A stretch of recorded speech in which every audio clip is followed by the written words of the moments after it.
Hello, leaders, and welcome again. Have you ever pondered what stands between you and your wildest dreams? Today, I am going to solve a mystery, a revelation so profound yet so overlooked, and it's known as the strangest secret in the world. This is not just a secret, it's a doorway to new dimensions of thinking and living. In a candid moment, Nobel Prize winner Dr. Albert Schweitzer was asked, "What's wrong with the men today?" And his response was, "Men simply don't think." Isn't it simple yet earth-shattering?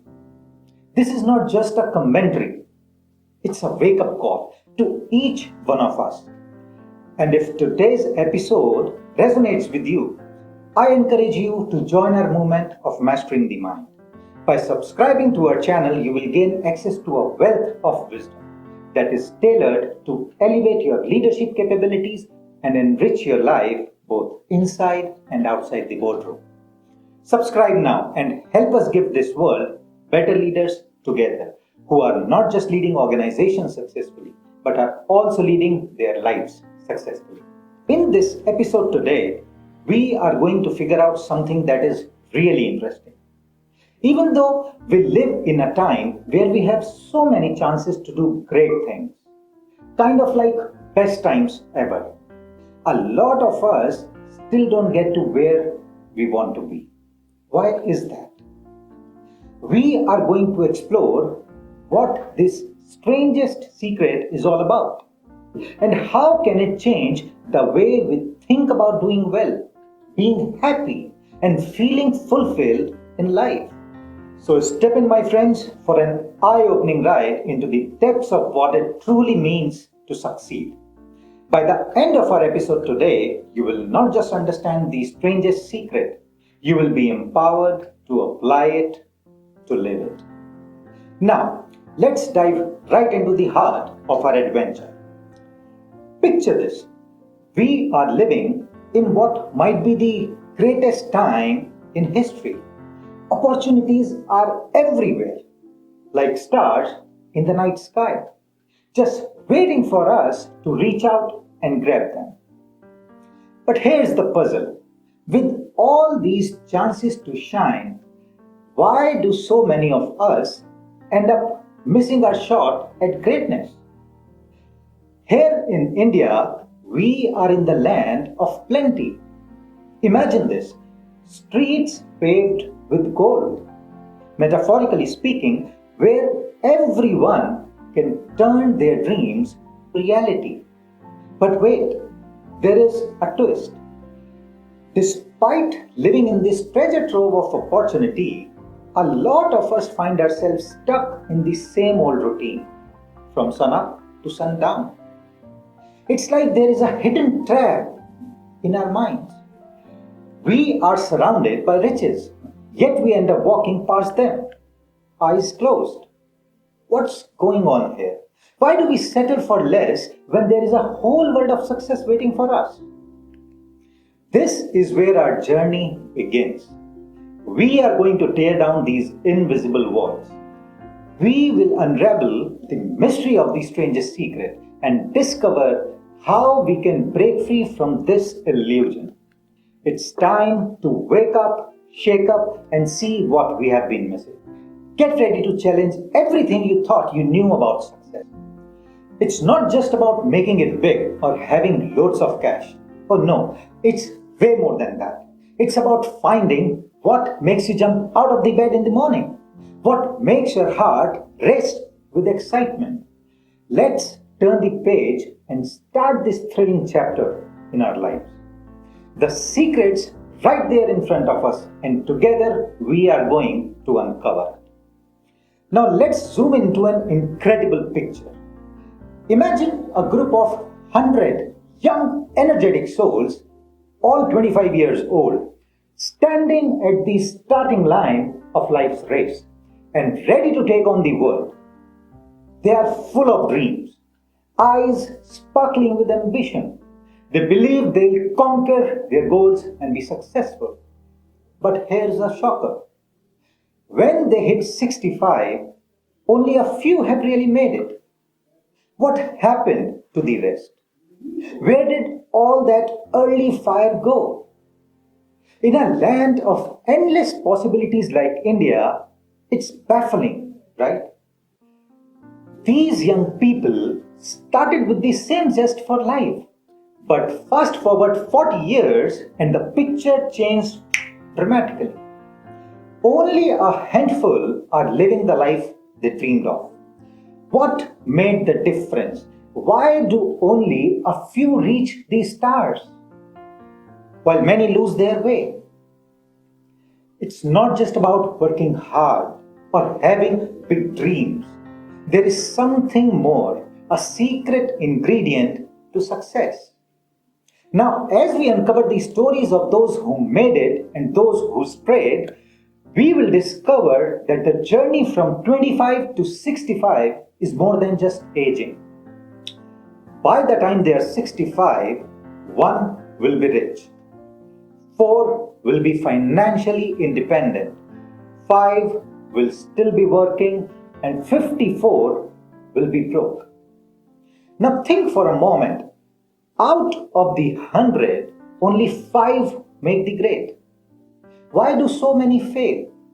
What has happened to these sparkle that was there when they were 25? What has become of the dreams, the hopes, the plans they had? And why is there such a large disparity between what these men intended to do and what they accomplished? It's all about choices, mindset, and maybe a bit of that secret magic we are talking about. Now, when we say about 5% achieve success, we must define success. And here's the best definition of success stated by Earl Nightingale. He said, "Success is the progressive realization of a worthy ideal." If a person is working toward a predetermined goal and knows where it is going, that person is a success. If they are not doing that, they are a failure. Success is the progressive realization of a worthy ideal. Success is anyone who is doing deliberately a predetermined job because that's what they decided to do deliberately. But only 1 out of 20 does that. That's why today there isn't really any competition unless we make it for ourselves. And what is the real trouble today? It's conformity. People acting like everyone else without knowing why. Without knowing where they are going and what they are doing. Rollo May, the distinguished psychiatrist, wrote a wonderful book called Man's Search for Himself. And in this book he says, the opposite of courage in our society is not cowardice. It is conformity. It is when we do things just because everyone else is doing them. It's like being on a treadmill that goes nowhere. In our country, it could mean chasing after a traditional career because that's what society expects. Or it could be just following trends without questioning. But who says you have got to play by these rules? Breaking free from conformity doesn't mean rebelling for the sake of it. It means daring to be different, daring to ask, what if I follow my heart? It's about carving your own path in a world that often tries to fit you into a box. Think about it. It's about being bold, being you, and not just another face in the crowd. And that's where you discover new ideas, new passions, and new ways to succeed. You see, in India, where family and society often set the course of our lives, it's easy to think we are just leaves in the wind. But each one of us has the power to steer our own ship, to break free from the currents of conformity, and to sail towards our dreams. Just think about it. Those who succeed aren't just lucky or favored by the fate. They are the ones who grab the wheel of their lives with both hands. They are the ones who say, I decide where I'm going and I'm going to get there no matter what. And here's the kicker. When you take control, the universe starts to align with your intentions. Opportunities start knocking, and what once seemed impossible begins to unfold right before your eyes. It's like magic, but it's not. It's the power of purpose and action. You see, in a world obsessed with competition, true winners are those who create, not those who merely compete. You see, when you are busy competing, you are just running the same race as everyone else. But when you create, you are building a whole new track, one where you are the only runner. That's where innovation sparks and real change happens. I always say, amateurs compete, professionals create. Don't be an amateur, become a professional. That's where the fun is. That's where the life is. And when I say create your own path, it is not just about being different. It's about being true to yourself. It's about not settling for the status quo, but daring to dream bigger, push boundaries, and bring those dreams to life. And remember, every big success story started with a simple act of creation. And that act of creation starts with your mind. It's a beautiful way to live. And you can start living this way from today itself. This is Chirag Kansal, and I thank you for joining me today.